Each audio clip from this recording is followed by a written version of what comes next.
Good day, and welcome to session number 2 of block 3 of Seco Warwick's eSeminar 4.1. Today I'm joined by Dan Herring, the heat treat doctor, who I've had a pleasure of working with for over 10 years now, which has been my entire heat treatment career. And I'm going to spend some time asking Dan some questions today. And with no further ado, Dan, I've known you for quite a while. And for those of you that aren't familiar with you and all of your white papers, would you take a few moments and introduce yourself to us? Sure, Tom. Well, first of all, it's good to see you again, and I want to thank the Seco Warwick organization for having me do this particular seminar. 2021, by the way, is a special year for me. It represents 50 years in the heat treating industry. I'm almost embarrassed to say that, but it's true. So I've been heat treating, Tom, politely longer than you've been alive. But basically, as I look back on my career, it's been divided a third, a third, and a third. And what I mean by that is the first third of my career was spent gaining experience and accumulating knowledge. The second third of my career was actually spent trying to figure out what the heck I actually accumulated, what this industry was all about, and to hone my skills. And the final third of my career has been involved with giving back to the industry I love. I've had the privilege of writing a number of books, quite a few technical papers and things of this nature, and contributing hopefully to the industry at large. It turns out that my little company, the Herring Group, is a group of metallurgists. We're a little bit unique only in that we deal both in ferrous metallurgy and non-ferrous metallurgy. So we deal in steels as well as we deal with aluminium, or as the Americans say, aluminum. We deal with both the mill industry. We deal with finished goods or finished components. And we solve problems and give advice to different clients. So the Herring Group has been around since 1995, and I can't believe time has flown so quickly. So without further ado, let's get into it. Wow, well, it's quite the robust experience. I've been with you for the last third, you could say, and it's always a pleasure to work with you, and I very much value the experience that I gained from your educational part of the career. But so with no further ado, as you mentioned, we're going to talk about a lot of topics today. Some of it centered around vacuum heat treatment. But why don't we take a few minutes and talk about atmospheric heat treatment and where it's going and perhaps its transitions in today's marketplace. Sure, and I think, Tom, that's an excellent topic to begin with. What I'd like to do is suggest to the audience that I wrote an article for Industrial Heating Magazine in 2019, and it was called "A Esoteric Critique of the Heat Treat Industry, 2019 and Beyond." And I'd like to suggest that the listeners might find value in that particular paper. I'll summarize a little of this for you. First of all, I happen to love atmosphere heat treating. It's how I began in this industry. And as a result of that, I have a fondness in my heart for it. But it is changing. And one of the things that I did a number of years ago in preparation to publish this paper was I looked at 4 different segments. I looked at the gross domestic product of companies around the world. I looked at the manufacturing segment for automobiles, light and heavy trucks, and for off-road vehicles. I looked at the aerospace industry and the manufacture not only of airplanes, but rotorcraft and even spacecraft, which was back in 2019 beginning to take off, and pardon the pun, everybody. And we also turned around and looked at military and defense spending. And all of that allowed me to conclude that 10 years before, 10 years from now, I'm sorry, let me back up. Back in 2012, which is 10 years ago, The atmosphere heat treat industry had about a 64% market share. Now, what's happened as of 2019, that market share has dropped from 64 to about 58%. And the projection for the middle of this decade, for 2025, is going to be another shrinkage down to about 52%. And finally, in the decade of the 2030s, that percentage is going to drop below 50%, likely, we estimated, about 44%. So the atmosphere heat treat market is shrinking. Now you might ask the question, well, if it's shrinking, what's growing? And the reality is that applied energy, which is induction, flame and laser, and vacuum heat treating, interestingly enough, are growing. Interesting, very interesting. I have a follow-up question to that, if I may, and that's very sensitive to the past year and a half. How has the recent history changed some of the market with, say, COVID and the other restrictions and such with the market? Yeah, that's an excellent question as well, because one of the things I don't think any of us could have predicted is a pandemic. In fact, even worse, a global pandemic. And with the interdependence of the entire world on the manufacturing capability of every country in the world, this had a significant influence. And one of the things that I'm convinced has come out of the pandemic is the fact that every country has looked at what their core manufacturing competency is. What do they make and how do they make it?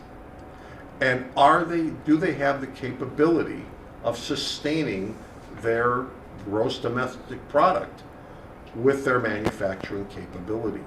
So I think that although there's been a decline, if you will, in the amount of heat treating that's been done, there'll be a rebound stronger than ever, because countries will have self-reflected, if you will, and determined that they need to increase their manufacturing capability.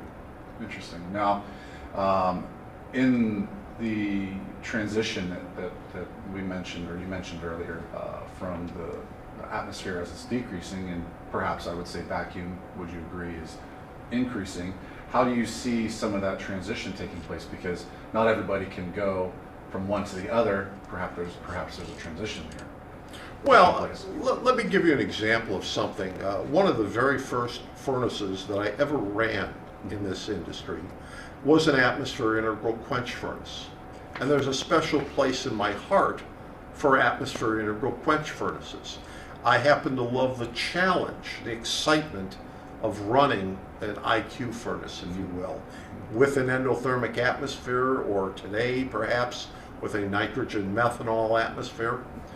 But it's interesting, it's challenging, it's exciting.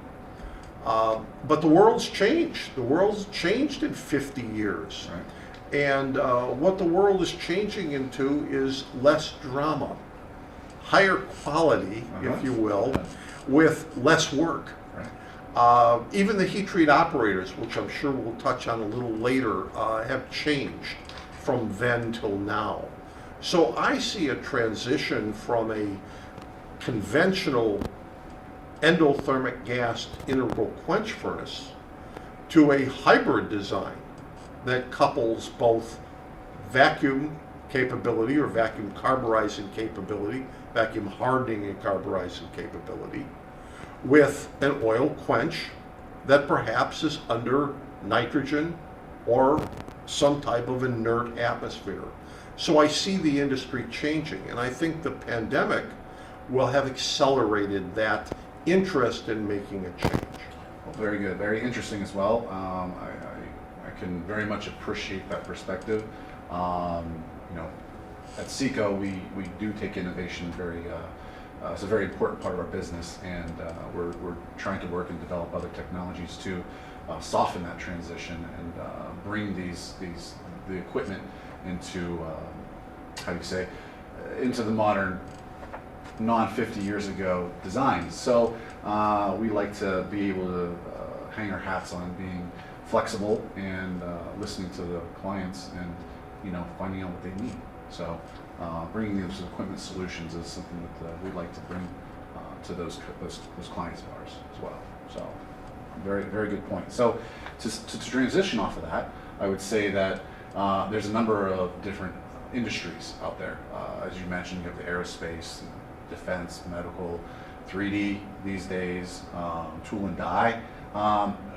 And of those industries, what would you say is the sort of the equipment draw? Maybe not the right word, but how the equipment that is being used by these industries, is it specific, or how do you see the various equipment types, focusing in the different markets? Yeah, that's very interesting. I'll give a couple of examples. Let's take an example from the automotive industry. One of the things that was traditional in the automotive industry were large pusher style, atmosphere pusher furnaces, single row, 2-row, 3-row pushers, high productivity of parts, large batches, heavy weights moving at one time. But the world has changed. The world has changed from the era of the slide rule to the era of modern computing. So has the heat treat industry changed.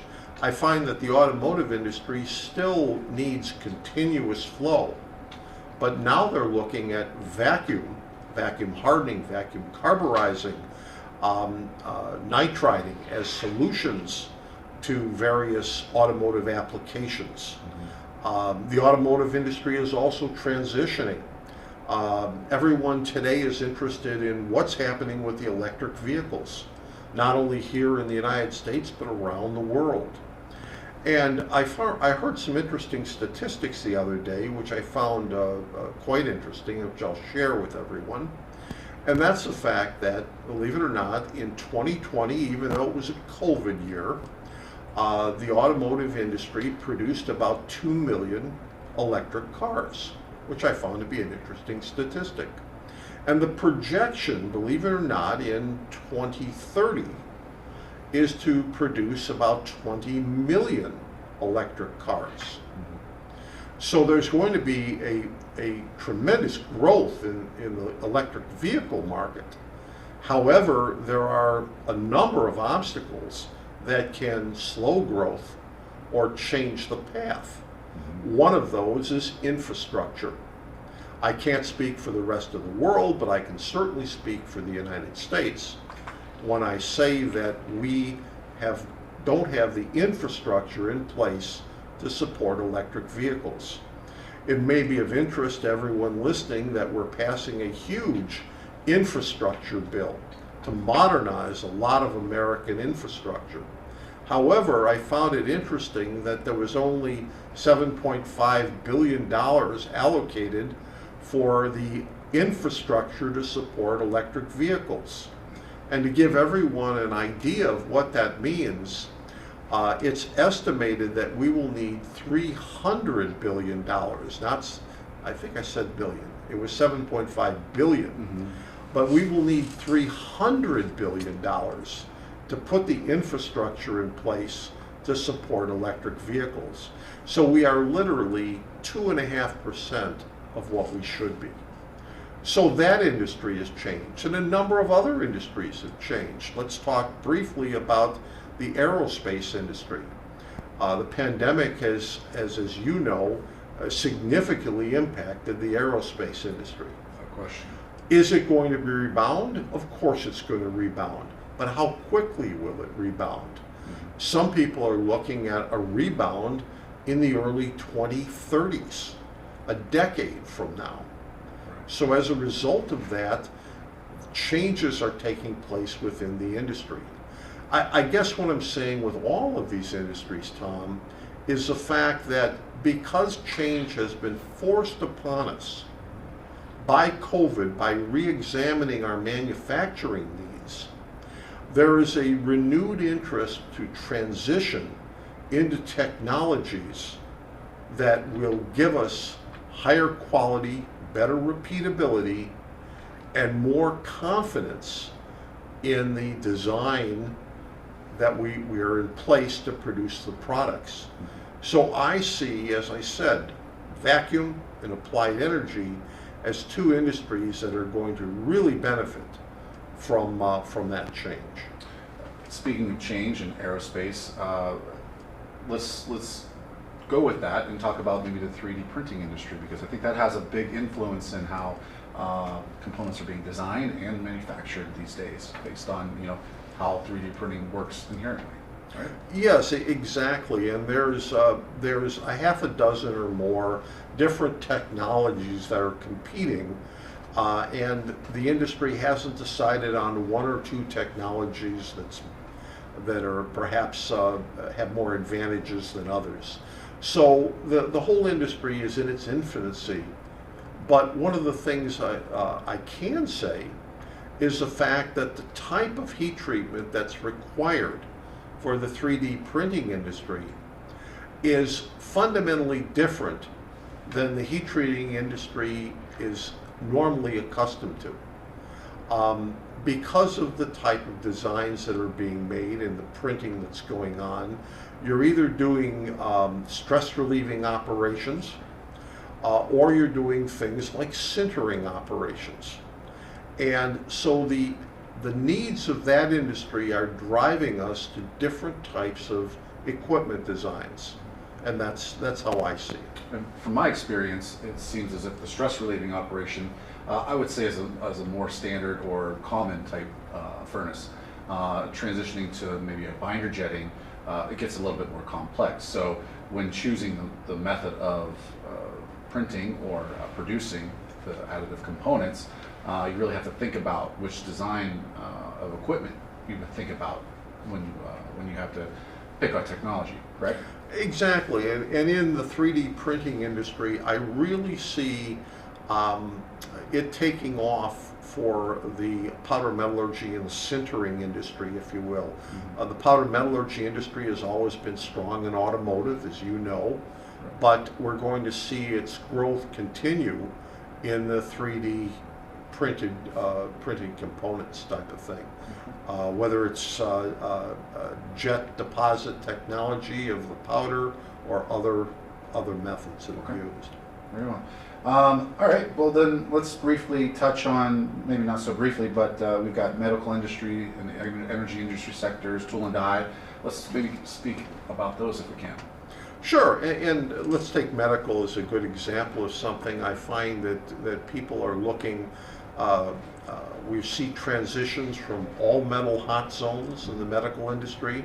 This reminds me of the aerospace industry of years ago when we were only using all metal designs to process aerospace parts. We then transitioned to composite hot zones and then finally to graphite hot zones as the technology advanced. Well, today I'm looking at the medical industry slowly transitioning from all metal hot zones to graphite hot zones in many cases. So there's quite a evolution occurring in the medical industry. More so than, take for example, tool and die. Mm-hmm. In the tool and die industry, what I see, it's always been about what type of steel or tool steel is actually being heat treated. Mm-hmm. Is it a hot worked die steel? Is it a cold worked die steel? Is it something else? Is it a mold steel or something of this nature? Mm-hmm. Is it a O series oil hardening tool steel or an air hardening tool steel, etc.? But it's always been in the tool and die industry. It's always been about pressure. Mm-hmm. High pressure gas quenching is well known, and the pressure has gone from 5 and 6 bar positive pressure to 10 and 12 bar. There's a great push today to look at 15 bar as a standard, mm-hmm. with an option of 20 bar and, as you know, even 25 bar in pressure. Right. So the pressures keep increasing as the different types of tool steel applications are evolving. Interesting. Now, it's kind of a funny thought, at least for me, and how I approach various projects. It's almost, what is your material and how fast does it have to cool? which obviously dictates so much of the furnace design from our perspective. If you need a fast quench, well, you have to consider those high pressures, or oil for that matter. So it's always a careful selection, right, on how you're going to cool your material once it's been, at temperature, right? Sure, exactly. And you look at lambda values, for example, Mm-hmm. the cooling rate around the nose of the time temperature transformation curve, and you find out that you have a balancing act between speed and the distortion that may occur from rapid quenching.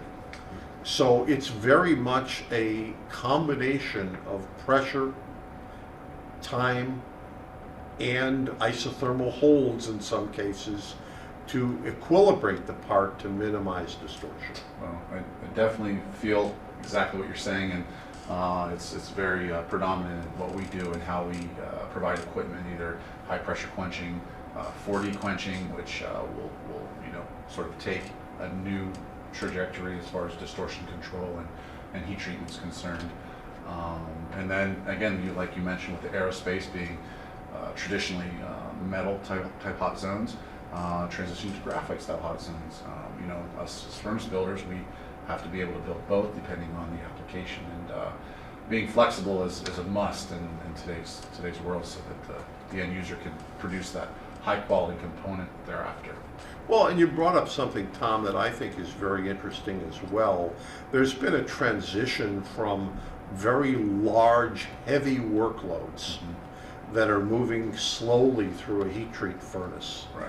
The transition has gone to very light loading, whether it be loaded on a single tray or whether it be the heat treating of one part at a time.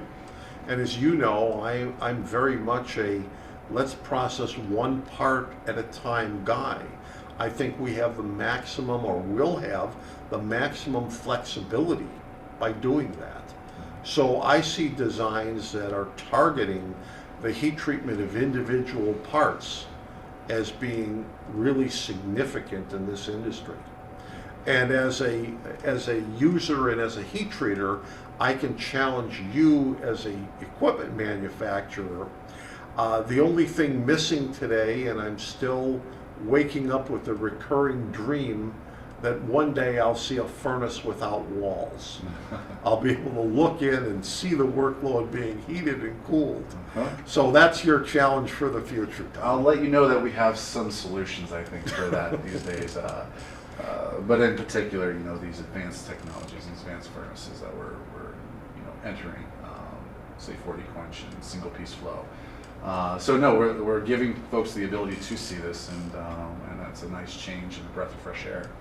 One last comment about that. If we have the capability these days of going to Mars, we can certainly figure out how to do more advanced heat treating than when I was your age, so to speak. The real challenge is, of course, going to the sun. Yeah. But we're going to go at night. So that's well, they do have these satellites, right, going orbiting the sun these days, right? There you go. Okay, well, with all of this technology that we speak of, what are the the major changes that are affecting the vacuum furnaces, and in the future, what's being done, and what do you see happening in these? Well, in a single word, what I see is communication. We have to have, just like we have smartphones and smart appliances these days, we need smart furnaces. So the ability of the furnace to communicate is critical. And the metallurgist in me, of course, says that we have to worry always about recipe development. So the idea of having simulators, the idea of having modeling capability, whether it's for hardening, whether it's for carburizing, whether it's for nitriding, the ability to simulate or model a cycle or model the metallurgical changes that are taking place within a part are really significant.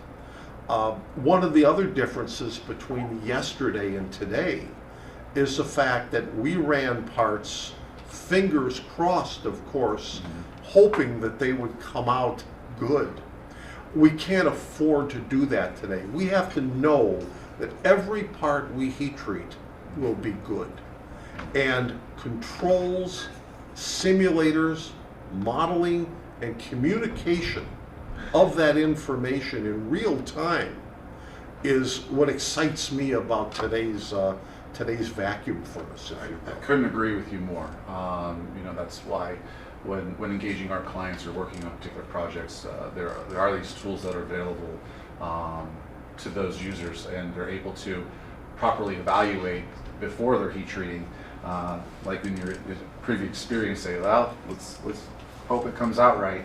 But right now we can model these parameters, enter them into the software, and they'll give you the various processes that you should be considering that's going to give you the most optimum results. So simulators by far are a very good tool for the end users and being able to, again, produce that high quality component in a short amount of time with little to no errors. Well, and for those listening, to me, if you don't have the capability of doing process simulation, if you don't have a smart vacuum furnace, if you will, you're really missing out on what is the next generation of vacuum equipment. There's a capability today of putting smart sensors on all. It doesn't have to be just vacuum furnaces. You can put them on atmosphere furnaces. You can put them on industrial ovens, for example. I was speaking the other day with a major oven manufacturer, and above a certain dollar figure, all of their ovens are equipped with smart sensors and smart devices. And that information is uploaded into the cloud, and there it sits to be retrieved, either by them to understand their design a little better, or by their customers to understand when things like routine maintenance are required, or something has fallen out of a particular parameter. Because to me, the secret to heat treating is all about equipment controlling, equipment variability, and process variability. We like to say that we're going to fix our heat treat processes, and we're going to maintain our heat treat equipment so that nothing can go wrong. Well, what happens when, like, we had a big storm here in the Chicago area last night? What happens when the power goes out during the middle of a heat treat cycle? Well, guess what? It's a process-related variable that no one can control. So having smart sensors, having the ability to understand in real time what's happening with equipment, to me is crucial. And it is really, to me, becoming the mark of what the OEM, the original equipment manufacturers, what they need to be to move, if you will, into the 21st century. Well, you touch a topic that's near and dear to me, and I have to, and many times in my day, we have to work with people in how they maintain their equipment. Furnaces, as soon as you turn them on, what do?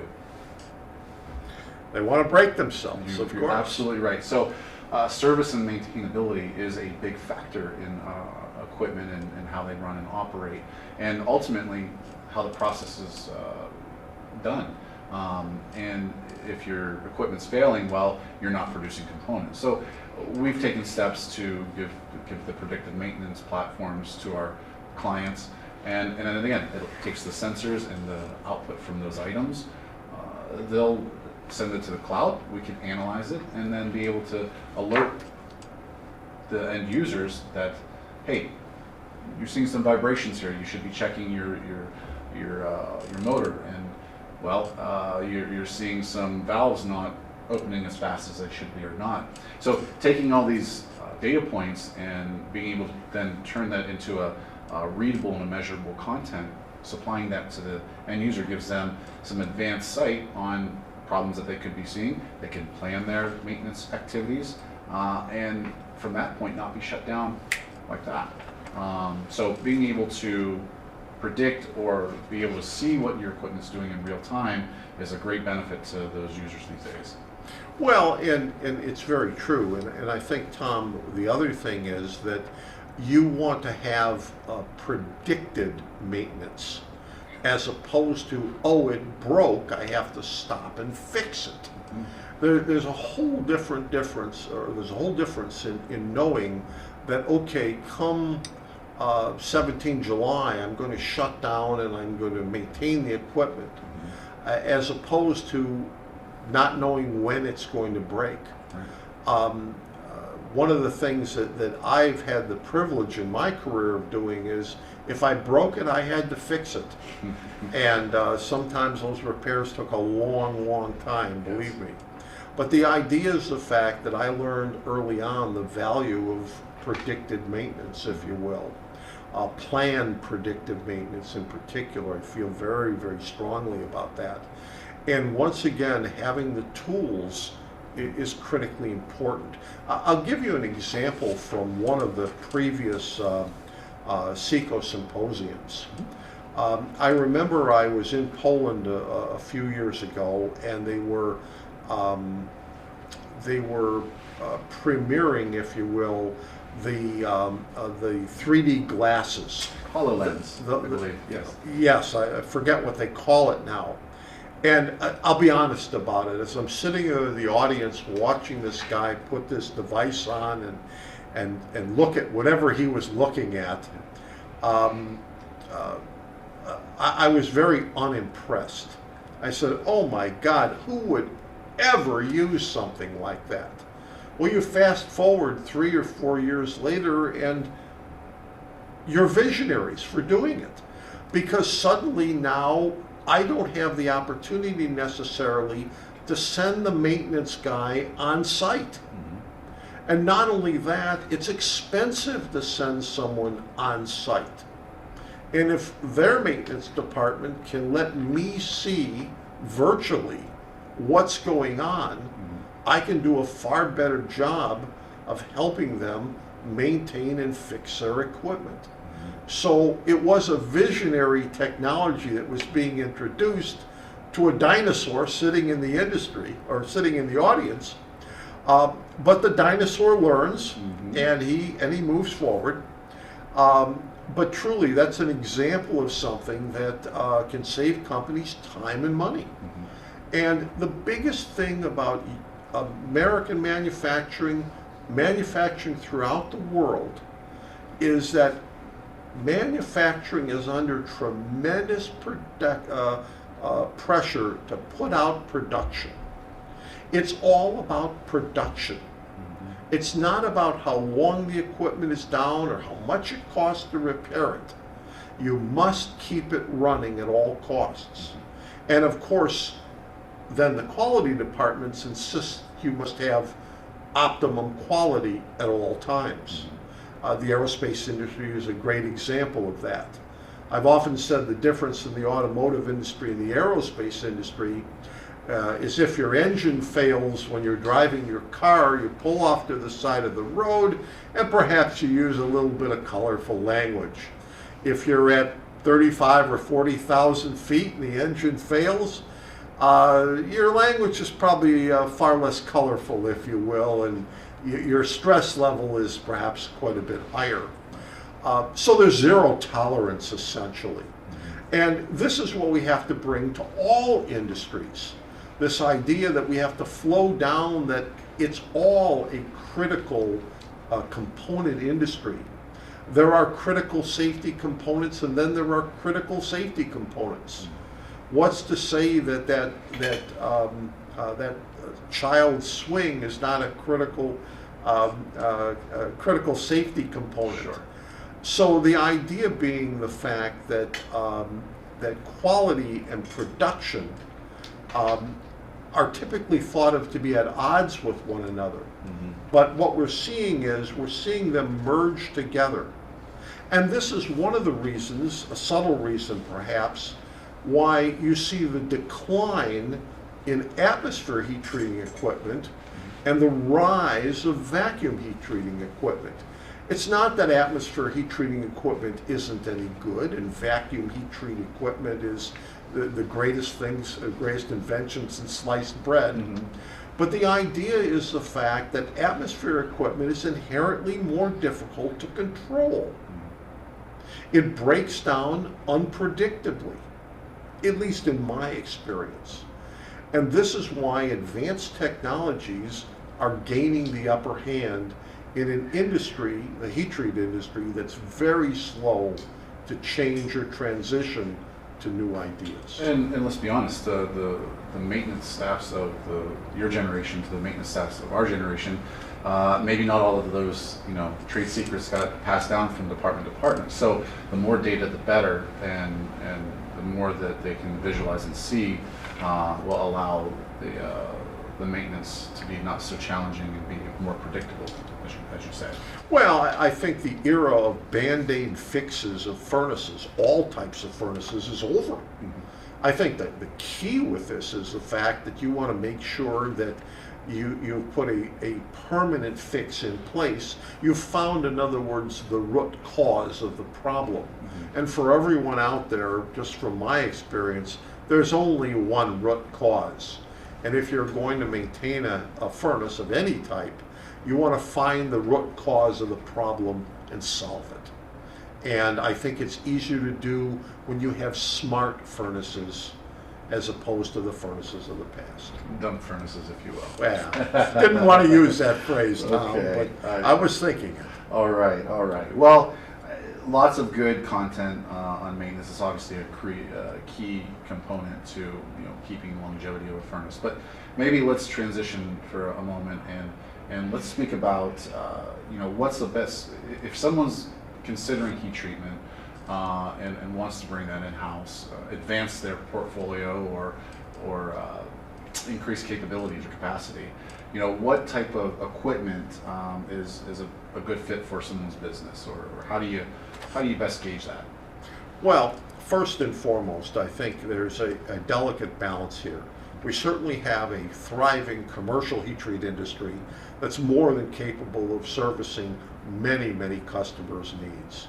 But if the customer has decided for a series of reasons to bring heat treatment in-house, and I do a lot of consulting in this area, I always ask, the first question I ask the client is, do you have any experience with heat treating?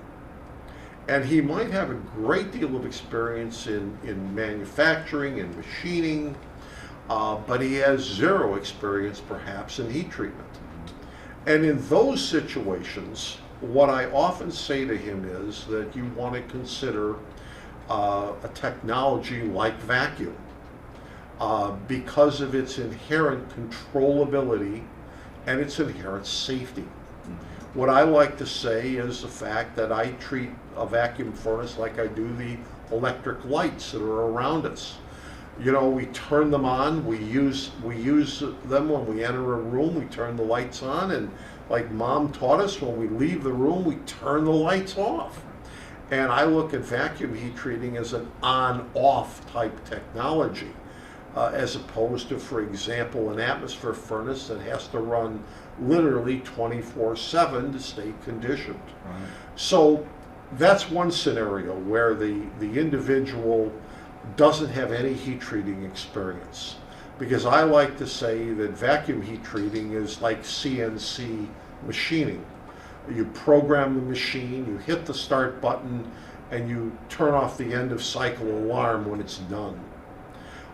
So what I like to say is that the experience is in the machine as opposed to in the operator or in the person.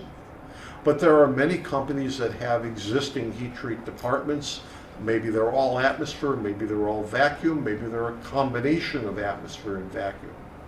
And what I like to say is, if you have a heat treat department that has a little bit of age on it, and as you know, fortunately or unfortunately, furnaces tend to last many, many years. But I like to suggest to clients that if they're going to get and purchase new equipment, they want to look at the latest technology. Gone are the days where we buy the same old thing. I'd love to say that we repeat and repeat and repeat because that's what the heat treat industry has traditionally done. Worked yesterday, why not work tomorrow, right? It worked yesterday, why not tomorrow? But the reality is the fact that the industry is changing. Advances are occurring very rapidly, and you must put technology first. And to me, you want to look at a technical solution to the issue of increased capacity and other things. Because I also see, Tom, a transition in not only the education of the workforce, but the number of people that politely want to get their hands dirty. Heat treating is an area I love because it's hands-on. It's something that you can see, touch, smell, feel. But that's transitioning. The modern operator today deals with computers and computer programs and barcodes and things of this nature. And he's dealing with a lot of other things other than shovel loading parts into a basket, crossing your fingers and hoping the load's going to be good. Mm-hmm. And as a result of that, fewer and fewer people want to be heat treaters. They're interested in managing and running heat treat departments that take care of themselves. So the challenge in all this, when you're talking to a client about putting new equipment in their facility, is finding the right technology fit. And I may sound like a broken record here, but there are technologies that, for every customer, there are technologies that fit better than other technologies. And you made a comment about vacuum and CNC, and previous to my heat treatment days, I was in CNC machining and manufacturing myself, and you were tasked to run more than one piece of equipment at one time. When one's running, you should be setting up and running the other. Is that maybe gone are the days for heat treatment, and now you can run multiple pieces of equipment? Oh, I don't think there's any question about that. My father was a machinist for 45 years, and one of his skills was running multiple screw machines at the same time. And he was really respected for being able to do that, where some screw machinists could run maybe 2 or possibly 3 machines. He'd be running 6 or 8. It was the old farm boy in him, if you will, that taught him how to do that. Well, in today's world, we may have to run 14, 16, 18, 25 furnaces at once, or multiple types of furnaces, washers, tempers, cryo treating furnaces, atmosphere furnaces, vacuum furnaces, induction. We've got a heat treat department with multiple disciplines and multiple responsibilities. And the heat treater has to be a very adaptable creature today. And their skill level has to be augmented by technology, because no one person can know everything in today's heat treat world. Well, that goes without saying, Dan. And my experiences, and maybe not as robust as yours, but I've seen the same thing, and it's wonderful to be a part of the industry. I don't think many people come out in their career and say, I want to go heat treat. But it's quite a fruitful industry, and I've very much enjoyed it. But I just wanted to thank you a lot, and I appreciate you sharing your knowledge with us. I know that the viewers are going to take home a plethora of good information, and hopefully they can roll that into their careers and what they're doing from a day-to-day basis. So with that, I thank you so much for joining us today and collaborating with you. It's always a pleasure. So with that, I will conclude today's interview, and again, thank you. And for our viewers, if you happen to have any questions for myself upon the conclusion of this, or my good friend Dan, please don't hesitate to reach out to us. The contact information will be available after the seminar. So thank you so much for your time and joining us today, and take care. Tom, thank you. Thank you, Dan.